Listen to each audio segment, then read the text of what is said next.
Hello दोस्तों, मस्ती की पाठशाला में एक बार फिर से मैं ओंकार सिंह आप सबका हार्दिक स्वागत करता हूं। आज का हमारा टॉपिक है विश्व व्यापार संगठन, इसका इतिहास, सिद्धांत, कार्य एवं उद्देश्य। दोस्तों, आज की वीडियो को देखने के बाद आप निम्नलिखित लर्निंग ऑब्जेक्टिव्स को हासिल कर लेंगे।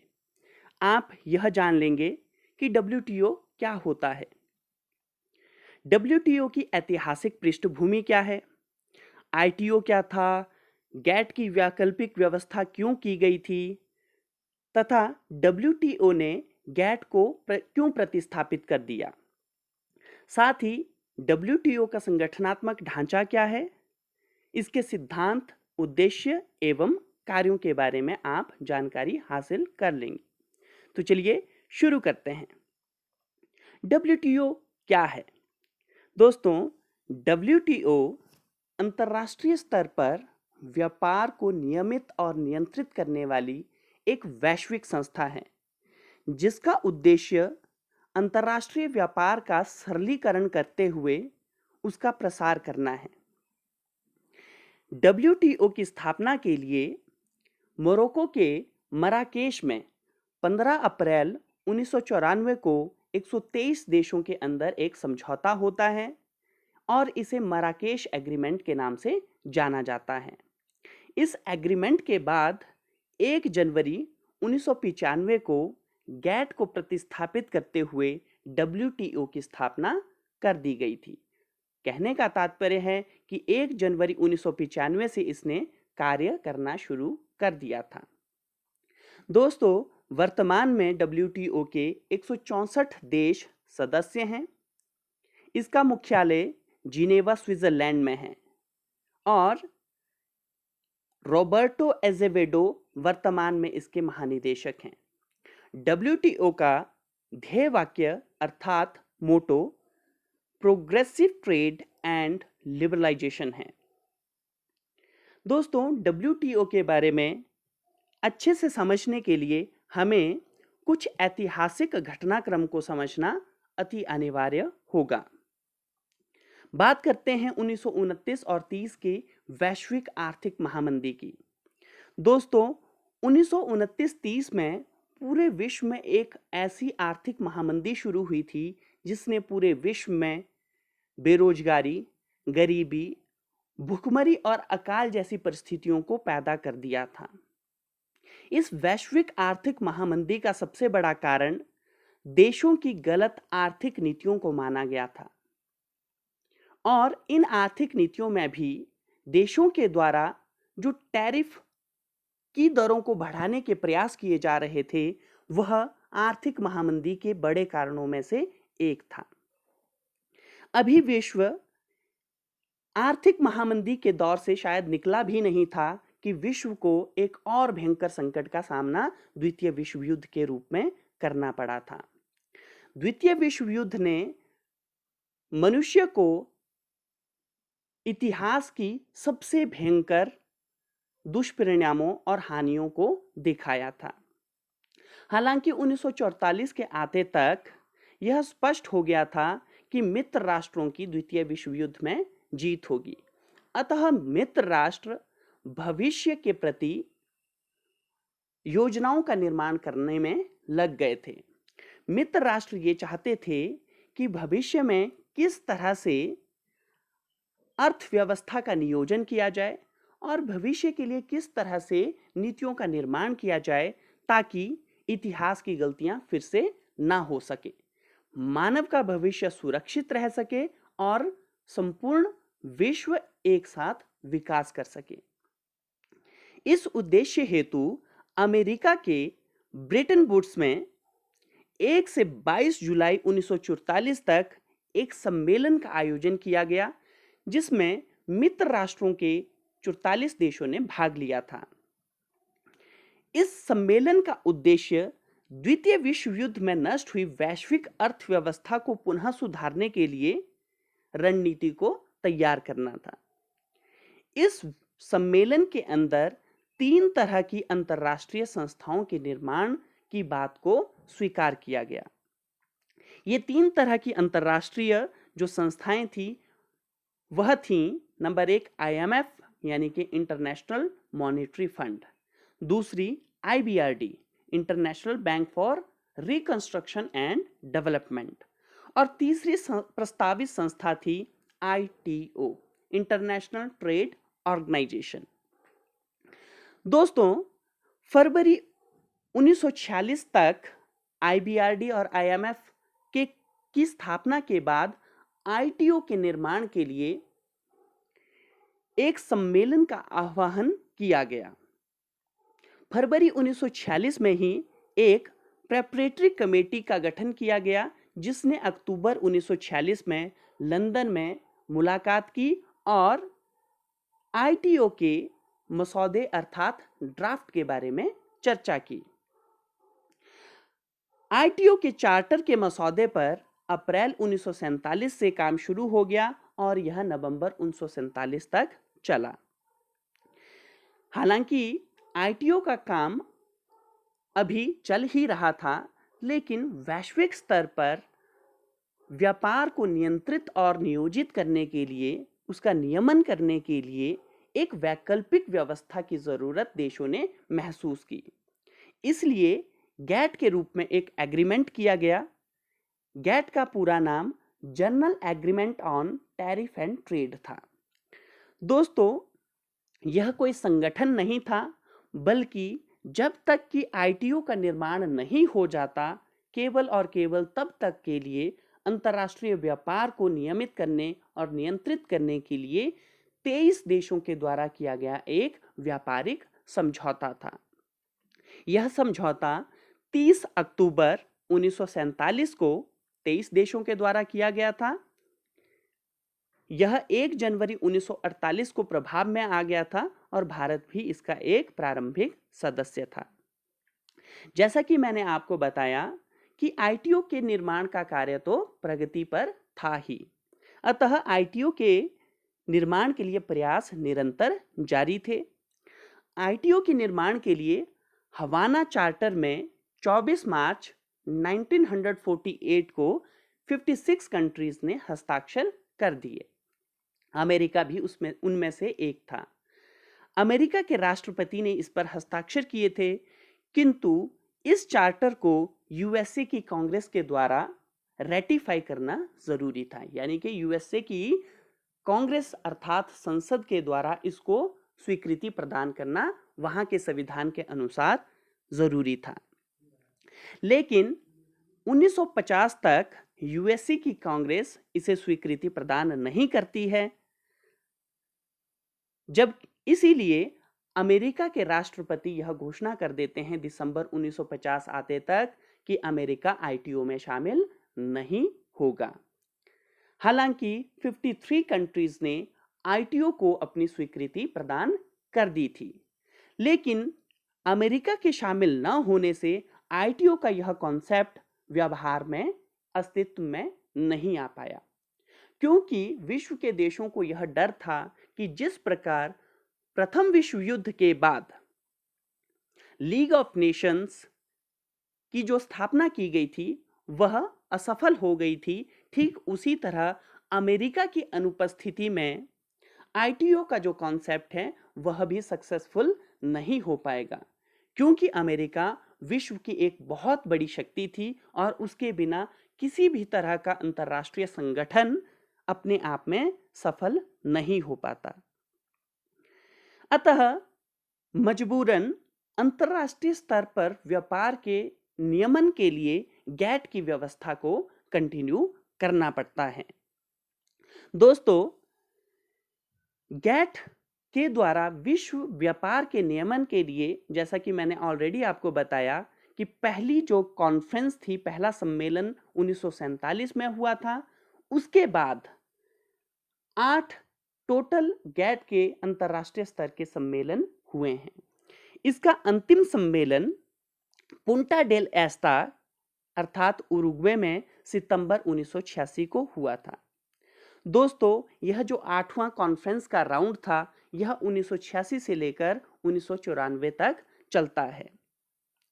इस राउंड में विकसित और विकासशील देशों के बीच बहुत सारे मुद्दों पर जिनमें की असहमतियां थी, उन पर सहमतियां बनाने के लिए प्रयास किए जाते हैं।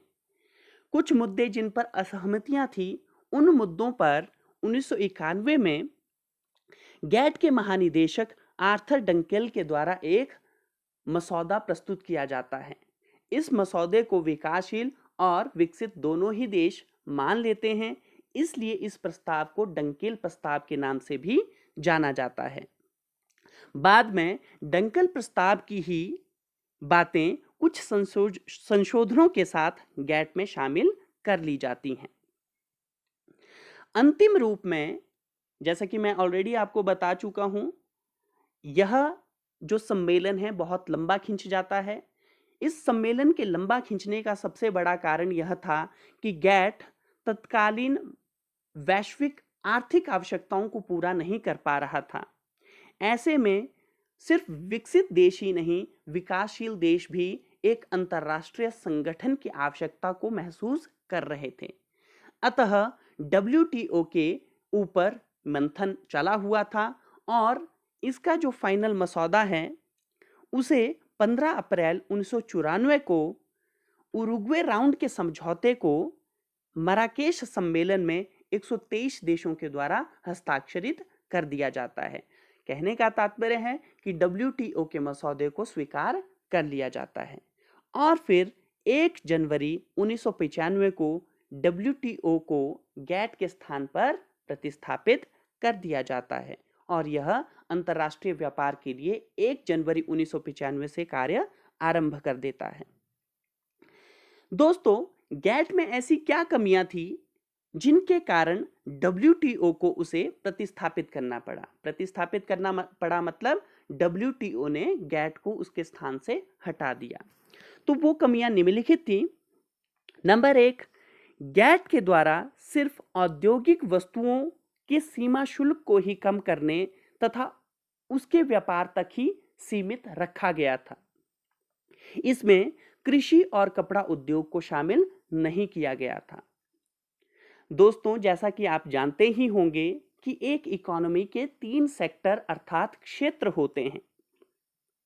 पहला क्षेत्र, जिसे प्राथमिक क्षेत्र कहते हैं, कृषि से संबंधित होता है।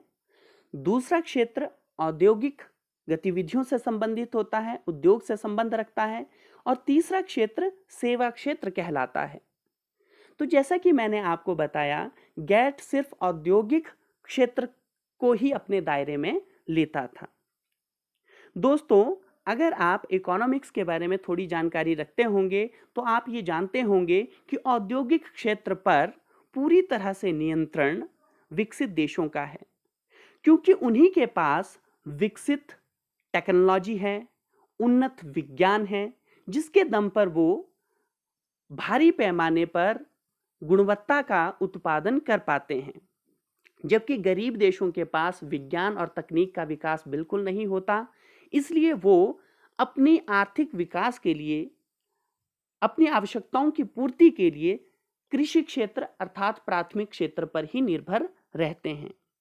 अतः जब गैट में सिर्फ औद्योगिक क्षेत्र की वस्तुओं के सीमा शुल्क को ही कम करने की बात की जाती है, केवल उसके व्यापार के प्रसार की ही बात की जाती है, तो ऐसे में आप पाएंगे कि गैट की व्यवस्था से सिर्फ और सिर्फ विकसित देशों को लाभ पहुंच रहा था, विकासशील देशों को इससे कोई लाभ नहीं था। अतः विकासशील देश गैट की व्यवस्थाओं से प्रसन्न नहीं थे। साथ ही विकसित देशों की भी अपनी कुछ आशाएं थी, क्योंकि बदलते विश्व की जरूरतों को गैट पूरा कर पाने में सफल नहीं हो पा रहा था। 1980 के दशक के आसपास विकसित देशों में विज्ञान और तकनीक और ज्यादा प्रसार करती है और ज्यादा उन्नति होती है। कंप्यूटर आता है, इंटरनेट आता है, अन्य जो आपके अंतरिक्ष विज्ञान है वो बहुत तेजी से विकास करता है, मेडिकल साइंस बहुत तेजी से विकास करता है। तो विकसित देशों की यह उम्मीद थी कि उनके देशों में जो भी नया आविष्कार हो रहा है, जो भी नई उन्नति हो रही है, उसके ज्ञान को बेचकर भी वो कॉपीराइट और पेटेंट के माध्यम से बेचकर वो और ज़्यादा लाभ कमा सकते हैं। अतः विकसित देश भी अब गैट की व्यवस्था से उतने प्रसन्न नजर नहीं आ रहे थे। साथ ही गैट कोई संगठन नहीं था, बल्कि यह एक समझौता था। दोस्तों, जब एक संगठन के साथ देश जुड़ते हैं तो देशों को उस संगठन के संविधान अर्थात चार्टर के नियमों को स्वीकार करना अति आवश्यक होता है। लेकिन चूंकि यह एक समझौता था, अतः समय समय पर विभिन्न मुद्दों के ऊपर जो एग्रीमेंट किए जा रहे थे उनको मानना, उनके नियमों को स्वीकार करना या ना करना गैट के सदस्य देशों के ऊपर निर्भर करता था। और एक अंतिम फ्लेक्सिबिलिटी इसके अंदर और थी। गैट अपने सदस्य देशों को, जो एग्रीमेंट के साथ जुड़े हुए थे, उन्हें ग्रैंडफादर्स राइट की व्यवस्था करता था। ग्रैंडफादर्स राइट एक ऐसा अधिकार था जिसके तहत अगर किसी देश में कोई कानून गैट के नियमों के विरुद्ध है तो वह देश पूरी तरह से स्वतंत्र है कि वह गैट के नियमों को न माने। उदाहरण के तौर पर मान लीजिए गैट कोई नियम बनाता है और चाइना गैट के एग्रीमेंट में शामिल है, लेकिन चाइना में ऑलरेडी कोई ऐसा कानून है जो गैट के उस नियम के विरुद्ध है। ऐसे में चाइना कह सकता है कि हमारा कानून गैट के इस नियम को स्वीकार नहीं करता, अतः हम गैट के नियम को फॉलो नहीं करेंगे।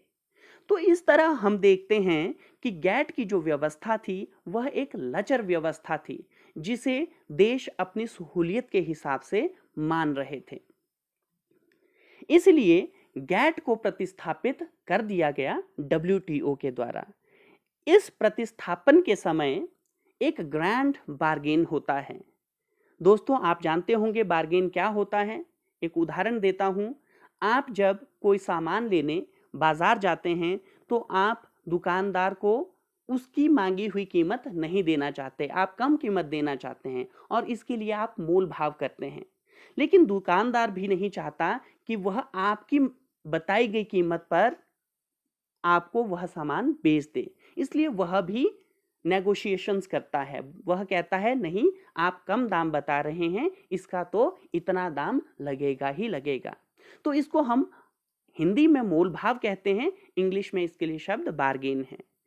ठीक इसी तरह का मोल भाव अर्थात ग्रैंड बार्गेन, एक बड़ा मोल भाव विकसित और विकासशील देशों के बीच में हुआ था। और वह किन बातों को लेकर हुआ था? वह मुख्यतः हुआ था, विकसित देशों की इच्छा थी, मांग थी कि सेवा क्षेत्र और इंटेलेक्चुअल प्रॉपर्टीज को भी WTO में शामिल किया जाए, जबकि विकासशील देश ये चाहते थे कि कृषि क्षेत्र तथा कपड़ा उद्योग को WTO में स्थान मिले, उसके व्यापार के प्रसार के लिए भी WTO काम करे।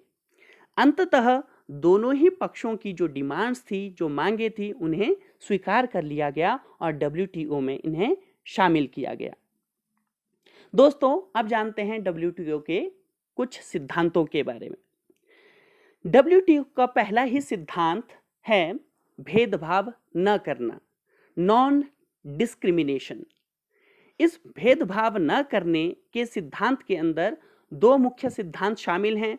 नंबर 1 नेशनल ट्रीटमेंट पॉलिसी और नंबर 2 मोस्ट फेवर्ड नेशन का सिद्धांत। और तीसरा इसका सिद्धांत है रेसिप्रोसिटी का सिद्धांत। बात करते हैं नेशनल ट्रीटमेंट पॉलिसी की। तो दोस्तों, यह एक ऐसी पॉलिसी है जिसमें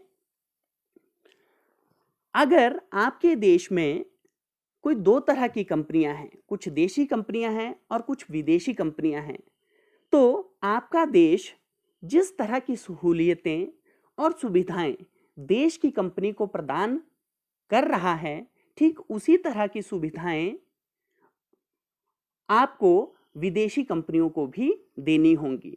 कहने का तात्पर्य है, विदेशी कंपनियों को भी देश की कंपनी, राष्ट्र की कंपनी मानते हुए उनके साथ वैसा ही ट्रीटमेंट किया जाना जरूरी है। इसे एक उदाहरण के साथ समझते हैं। भारत में बहुत सारी मोबाइल विक्रेता कंपनियां हैं।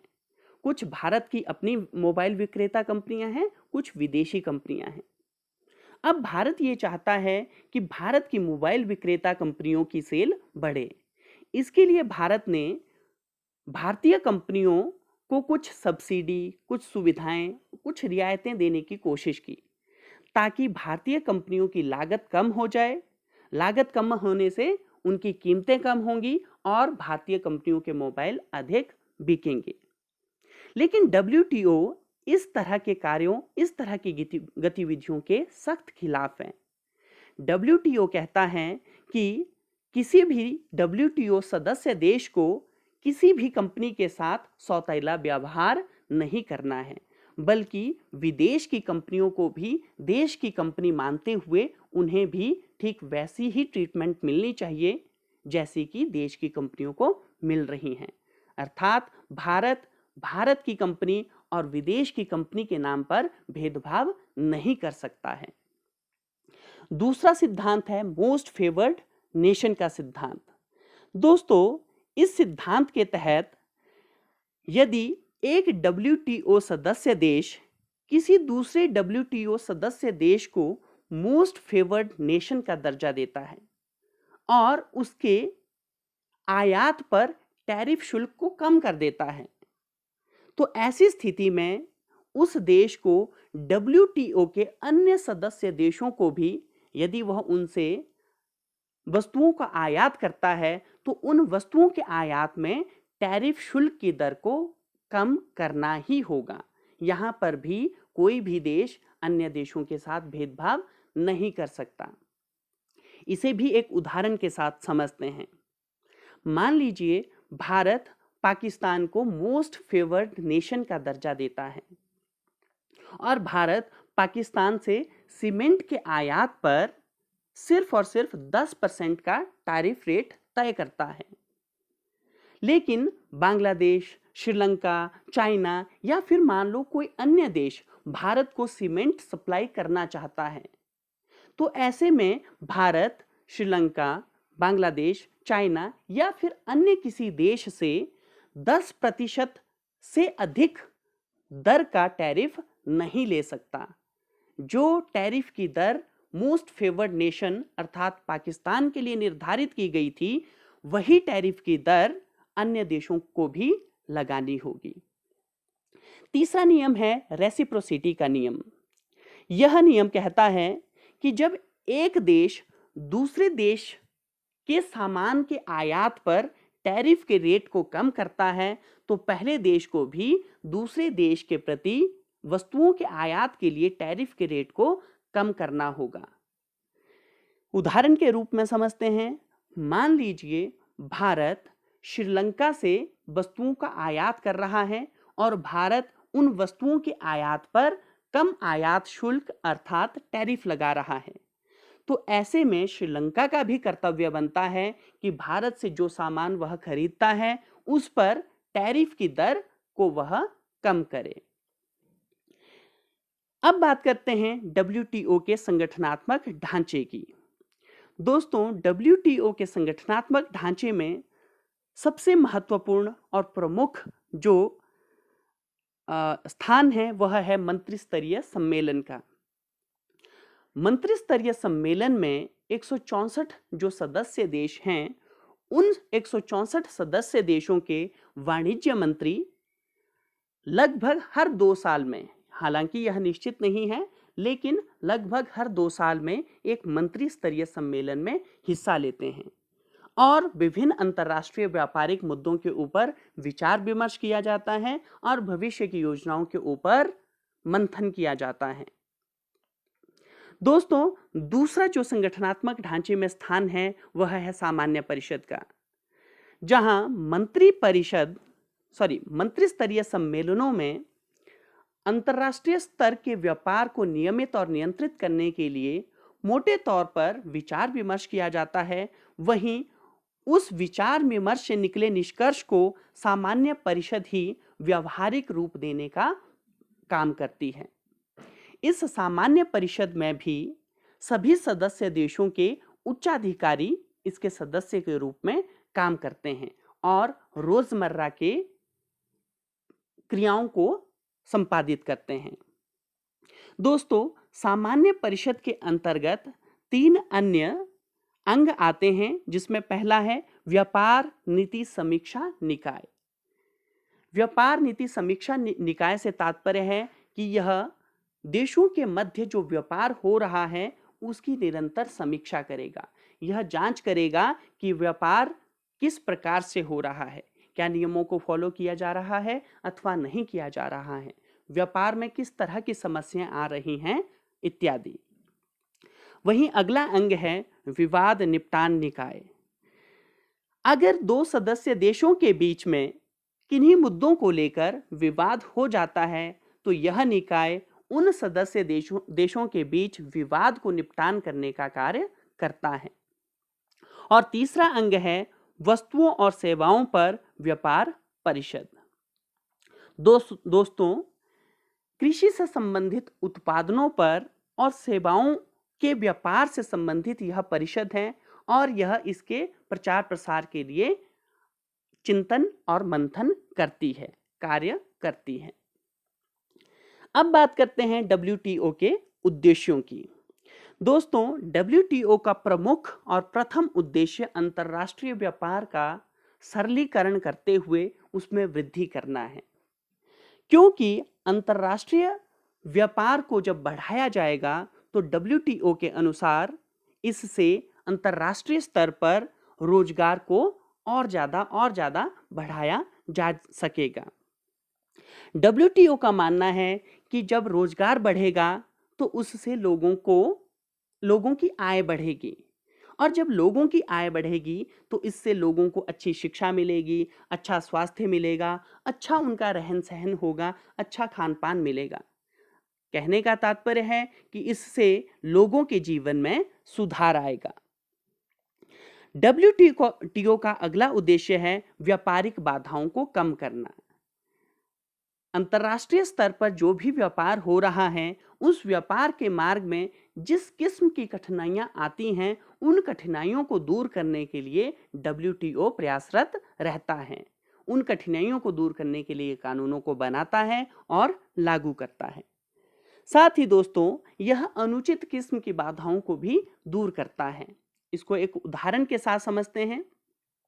मान लीजिए कोई देश अपने निर्यात को बढ़ाना चाहता है। निर्यात को क्यों बढ़ाना चाहता है? इसलिए बढ़ाना चाहता है क्योंकि स्वाभाविक सी बात है, निर्यात बढ़ेगा तो उस देश का लाभ भी बढ़ेगा। लेकिन निर्यात को बढ़ाने के लिए वह अनुचित क्रियाओं को करता है, जैसे वह अपने देश की कंपनीज को सब्सिडी देता है और अन्य किस्म की रियायतें देता है, जिससे कि उस देश की कंपनीज का जो माल है वह सस्ता तैयार हो और इंटरनेशनल मार्केट में आसानी से बिक जाए। WTO इन बातों के सख्त खिलाफ है, अतः वह इन्हें बाधाओं के तौर पर लेता है। नेक्स्ट है सतत विकास के लिए प्रयास करना। जैसा कि आप जानते हैं कि इस पृथ्वी पर हमारी जरूरतों को पूरा करने वाले जो संसाधन हैं वह सीमित मात्रा में उपलब्ध हैं। उन्होंने एक दिन खत्म होना ही है। अतः WTO का ये मानना है कि हमें संसाधनों का इस तरह प्रयोग करना है कि आज की हमारी जरूरत तो पूरी होनी ही चाहिए, लेकिन साथ ही साथ भविष्य की पीढ़ियों के लिए भी हमें इसे बचाकर रखना है। आसान भाषा में हमें संसाधनों का दुरुपयोग नहीं करना है, बल्कि संसाधनों का बुद्धिमत्तापूर्वक सदुपयोग करना है। अतः WTO सतत विकास के लिए प्रयासरत है। और नेक्स्ट है पर्यावरण की सुरक्षा और संरक्षण। दोस्तों, पर्यावरण के बिना हमारा कोई भी भविष्य नहीं है। हम जितना भी विकास कर लेंगे वह धरा का धरा रह जाएगा अगर पर्यावरण प्रदूषित हो गया। अतः WTO इस बात को भी अपने उद्देश्य में शामिल करते हुए कहता है कि पर्यावरण के संरक्षण और सुरक्षा के लिए वह प्रयत्नशील रहेगा।